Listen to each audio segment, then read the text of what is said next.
Hello everyone, అందరికీ నమస్కారం. ఈ వీడియోలో మనం అప్స్కాండ్ గురించి మనం డిస్కస్ చేద్దాం.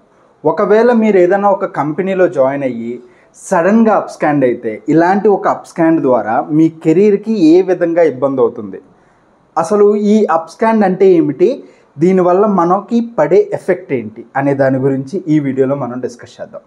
అప్స్కాండ్ అంటే ఏంటంటే, ఇప్పుడు మీరు ఏదైనా ఒక కంపెనీలో జాయిన్ అయ్యారు, సడన్గా ఆ వర్క్ యొక్క ప్రెషర్ తట్టుకోలేకనో లేదంటే ఇంకేదన్నా రీజన్స్ వల్ల వితౌట్ ఎనీ ఇన్ఫర్మేషన్ లేకుండా మీరు జాబ్ మానేసేయడం, ఎలాంటి ఇన్ఫర్మేషన్ ఇవ్వకుండా జాబ్ మానేసేస్తే వాళ్ళు టర్మినేట్ చేస్తారు. లేదు అని అంటే మీరు సడన్గా రెసిగ్నేషన్ పెట్టారు, ఒక నోటీస్ పీరియడ్ అనేది ఉంటుంది కదా. సో ఇలాంటి ఒక నోటీస్ పీరియడ్ అనేది సర్వ్ చేయకుండా వితౌట్ ఎనీ ఇన్ఫర్మేషన్ లేకుండా జాబ్ మానేయడాన్నే అప్స్కాండింగ్ అని అంటారు. సో దీనివల్ల మనకు పడే ఇబ్బంది ఏంటి అంటే మన కెరీర్కి ఏ విధంగా ఎఫెక్ట్ అవుతుంది అనే దాని గురించి ఇప్పుడు మనం చూద్దాం.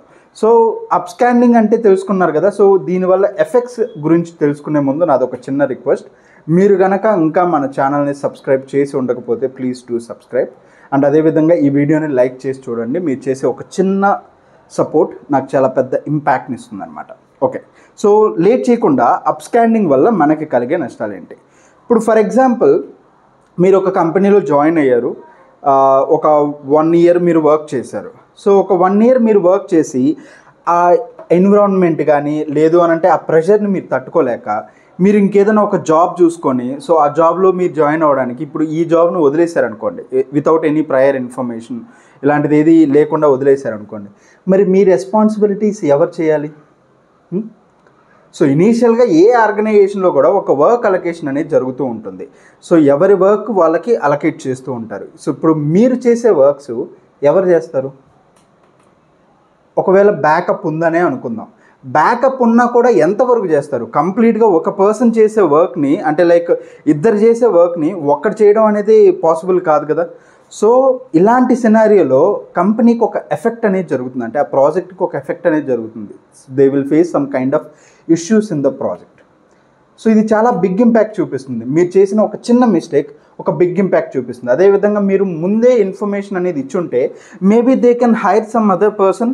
సో ఆ పర్సన్కి నాలెడ్జ్ షేరింగ్ చేసి ఇది ఒక సాఫీగా జరిగిపోయేది. మీరు సడన్గా ఎలాంటి ఇన్ఫర్మేషన్ లేకుండా మీరు జాబ్ మానేస్తే మరి మీ రోల్స్ ఎవరు డీల్ చేయాలి? కరెక్ట్ కాదు కదా. ఓకే, సో ఇప్పుడు దీనివల్ల ప్రాజెక్ట్కి ఎంతో కొంత డ్యామేజ్ జరుగుతుంది. సో దీనివల్ల ఏమవుతుంది, దీనివల్ల మిమ్మల్ని బ్లాక్ లిస్ట్లో పెడతారు. బికాస్ ప్రాజెక్ట్కి ఎంతో కొంత డ్యామేజ్ జరిగింది కాబట్టి మిమ్మల్ని బ్లాక్ లిస్ట్లో పెడతారు. ఫ్యూచర్లో ఆ కంపెనీ మిమ్మల్ని హైర్ చేసుకునే ఇంట్రెస్ట్ అనేది చూపించదు. బికాస్ టర్మినేట్ చేసేటప్పుడే ఒక రీజన్స్ అనేది మెన్షన్ చేస్తారు. ఎవరైనా కూడా టర్మినేట్ చేశారు అని అంటే ఇది చాలా బిగ్ ఇంపాక్ట్ చూపిస్తుంది. సో ఎందుకు టర్మినేట్ చేశారనే రీజన్స్ కూడా చూస్తారు కాబట్టి సో ఫ్యూచర్లో మళ్ళీ ఆ కంపెనీలో జాయిన్ అవ్వడం అని అంటే కొంచెం డిఫికల్ట్ పార్ట్. కానీ మీరు ఎందుకు సడన్గా ఆపేసి అంటే జాబ్ మానేశారు అనే దానికి ఒక వ్యాలిడ్ రీజన్ ఉంటే అది వేరే విషయం. బట్ ఏదైనా కూడా ఒక ఇంపాక్ట్ అనేది చూపిస్తుంది. సో ఇలా అప్స్కాండ్ అవ్వడం వల్ల మనకి అంటే కొన్ని డాక్యుమెంట్స్ అనేవి మనకు రావు. కైండ్ ఆఫ్ ఇప్పుడు ఆ కంపెనీ మనకి ఎక్స్పీరియన్స్ లెటర్ ఇవ్వదు, రిలీవింగ్ లెటర్ అనేది ఇష్యూ చేయదు, అండ్ అదేవిధంగా full and final settlement maybe settle చేయకపోవచ్చు. ఒకవేళ మీకు ఏదైనా other benefits kind of gratuity కానీ ఇంకేదైనా అదర్ బోనసెస్ కానీ ఇలాంటి ఏమన్నా వచ్చే సిచ్యువేషన్లో మీరు సడన్గా అప్స్కాండ్ అయితే అవి సెటిల్ చేయదు, ఆబ్వియస్లీ సెటిల్ చేయదు. Full and final settlement no, relieving letter no, experience letter no, if in case additional benefits ఏమన్నా ఉంటే అవి కూడా మీకు సెటిల్ చేయదు. ఇవి మాత్రమే కాకుండా అడిషనల్గా పిఎఫ్లో ఎగ్జిట్ కూడా మార్క్ చేయదు. పిఎఫ్లో ఎగ్జిట్ అంటే ఏంటంటే ఇప్పుడు almost nowadays each and every company point of వ్యూలో బ్యాక్గ్రౌండ్ వెరిఫికేషన్ త్రూ పిఎఫ్ ద్వారానే జరుగుతుంది, అంటే చాలా వరకు. సో ఎలా అంటే మీరు వన్స్ ఒక కంపెనీలో జాయిన్ అయినాక ఆ కంపెనీ అంటే వాళ్ళ మెంబర్ ఐడి తోటి మీ యూఎన్ అకౌంట్లో ఒక అకౌంట్ క్రియేట్ చేస్తారు. సో దానికి సంబంధించిన కైండ్ ఆఫ్ షేర్స్ కానీ అంటే like EPF share, ESI share ఇవన్నీ కూడా అందులో ఆ అమౌంట్స్ అన్నీ కూడా దీంట్లో డిపాజిట్ చేస్తూ ఉంటారు. సో కంపెనీ యొక్క స్టార్టింగ్ డేట్ ఉంటుంది అండ్ ఎగ్జిట్ డేట్ కూడా ఉండాలి. మీరు ఏదైనా ఒక కంపెనీలో మానేసి ఇంకొక కంపెనీలో జాయిన్ అయితే ఎగ్జిట్ డేట్ కూడా ఉండాలి. సో ఆబ్వియస్లీ ఆ కంపెనీ ఎగ్జిట్ ఇవ్వదు. మీకు ఎగ్జిట్ ఇవ్వనప్పుడు మీరు ఇంకో కంపెనీలో జాయిన్ అయితే వాళ్ళు అడుగుతారు మీ ప్రీవియస్ కంపెనీ ఎగ్జిట్ ఎందుకు ఇవ్వలేదు అని చెప్పి. అప్పుడు మీరు ఏం చెప్తారు? ఇలా అప్స్కాండ్ అయ్యారని చెప్తారా? రైట్. సో ఇలాంటి ప్రాబ్లమ్స్ ఫేస్ అవుతాయి. ఇవి మాత్రమే కాకుండా కైండ్ ఆఫ్ ఇంకా చాలా ఇష్యూస్ ఉంటాయి. అంటే లైక్ ఇప్పుడు మీరు ఒక కంపెనీలో ఎలాంటి ఇన్ఫర్మేషన్ లేకుండా జాబ్ మానేశారు, అప్స్కాండ్ అయ్యారు. ఫ్యూచర్ కంపెనీలో ఇలా చేయరని వాళ్ళకి నమ్మకం ఏంటి, గ్యారంటీ ఏంటి? ఈవెన్ వాళ్ళు కూడా ఇదే విధంగా ఉంటారు కదా. ఏదైనా సమ్ ఎమర్జెన్సీ టైంలో ఇతను జాబ్ వదిలేసిపోతే పరిస్థితి ఏంటి అని అనుకుంటారా లేదా? So that is the reason abscond అవ్వడానికి మాత్రం ట్రై చేయొద్దు. అంటే అప్స్కాండ్ అవ్వద్దు. జస్ట్ మీ హెచ్ఆర్ తోటి మాట్లాడండి, మీ ఇష్యూ ఏంటో క్లియర్గా చెప్పండి. So I'm not able to handle it అనో మీ ఇష్యూని క్లియర్గా చెప్పి సో దానికి ఆల్టర్నేటివ్స్ చూడండి. అంతేగాని అప్స్కాండ్ మాత్రం అవ్వద్దు. ఒకవేళ ఎలా అంటే అప్స్కాండ్ నేను చేశాను, బై మిస్టేక్ నేను చేసేసాను, నాకు వేరే ఆప్షన్ లేదు, కానీ దీన్ని నేను ఎలా ఓవర్కమ్ చెయ్యాలి అని మీరు అనుకుంటే, ఇప్పుడు ఈ అప్స్కాండ్ అవ్వడం వల్ల మీ ప్రీవియస్ కంపెనీ ఆబ్వియస్లీ మీకు డాక్యుమెంట్స్ ఇవ్వదు, ఏది రిలీవింగ్ లెటర్, ఎక్స్పీరియన్స్ లెటర్ ఇవ్వదు, రైట్? బట్ మీ దగ్గర జాయినింగ్ లెటర్ ఉంటుంది కదా, జాయినింగ్ లెటర్, ఆఫర్ లెటర్ ఉంటుంది, అండ్ అదేవిధంగా పే స్లిప్స్ ఉంటాయి, బ్యాంక్ స్టేట్మెంట్ ఉంటుంది.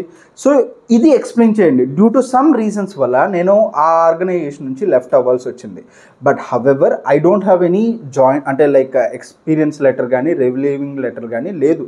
But I have the offer letter and pay slips కూడా ఉన్నాయి, బ్యాంక్ స్టేట్మెంట్ కూడా ఉంది. డ్యూ టు సమ్ రీజన్స్ వల్ల నేను అప్స్కాండ్ అవ్వాల్సి వచ్చింది. These are the reason and convenience చేసుకోండి. So based on your like మీరు ఏ విధంగా కన్విన్స్ చేయగలుగుతారు, మీ స్కిల్స్ని బట్టే ఉంటుంది ఇలాంటి సినారియోలో. సో మీరు ఒక గుడ్ వేలో కన్విన్స్ చేయగలిగితే మీ హెచ్ఆర్ని, so it's not a problem. But don't abscond anymore. Okay. So ఏదన్నా ఆల్టర్నేటివ్స్ చూడండి. నాకు ఇది ప్రాబ్లం, ఇలా నేను చేయలేకపోతున్నా, అది అని చెప్పండి. ఇంకా ఆప్షన్ లేకపోతే వేరే విషయం, బట్ ఇలా అయితే చేయొద్దు. సో ఐ హోప్ ఎంతో కొంత మీకు హెల్ప్ అయిందని అనుకుంటున్నాను. సో ఈ వీడియో మీకు నచ్చినట్లయితే లైక్ చేయండి, అండ్ అదేవిధంగా మీ ఫ్రెండ్స్కి షేర్ చేయండి, and don't forget to subscribe our channel. Thank you so much and all the best.